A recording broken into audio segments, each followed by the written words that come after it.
Bible quiz season 4ல் Daniel புத்தகத்தில் தான் தொடர்ச்சியான கேள்விகளை கேட்டுக்கிட்டு இருக்கேன். இன்றைக்கு தானியல் 10ஆம் அதிகாரத்திலிருந்து 12ஆம் அதிகாரம் வரைக்கும் 3 முக்கியமான கேள்விகளை கேட்க போகிறேன்.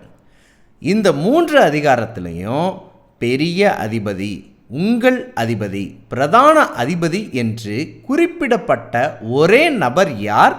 அந்த நபரின் பெயரையும் அதற்கான ஆதார வேத வசனத்தையும் குறிப்பிடவும். 2ஆம் கேள்வி, ருசிகரமான எந்த பதார்த்தத்தையும் தானியேல் எத்தனை நாட்களாக உட்கொள்ளாமல் சாப்பிடாமல் இருந்தார்?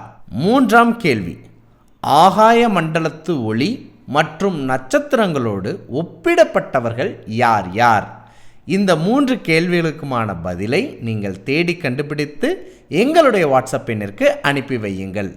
ஒவ்வொரு மாதமும் 11ஆம் தேதியிலிருந்து 20ஆம் தேதி வரைக்கும் நம்முடைய பைபிள் ஸ்கூல் சேனலில் பைபிள் குவிஸ் வேத வினா விடை போட்டி நடைபெறுகிறது. இந்த மாதத்திலிருந்து, செப்டம்பர் மாதத்திலிருந்து டிசம்பர் மாதம் வரைக்கும் இந்த போட்டியில் பங்கு பெறக்கூடியவர்களுக்கும் சரியான பதிலை அளிக்கக்கூடியவர்களுக்கும் டிசம்பர் மாதம் ஒரு நல்ல பரிசை உங்கள் வீட்டிற்கு அனுப்பி வைக்க நாங்கள் குழுவாக திட்டமிட்டிருக்கிறோம். நீங்களும் பங்கு பெறுங்கள், உங்கள் நண்பர்களையும் பங்கு பெற செய்யுங்கள். பகிர்வோம் இயேசுவை. என்று அன்புடன் பைபிள் ஸ்கூல்.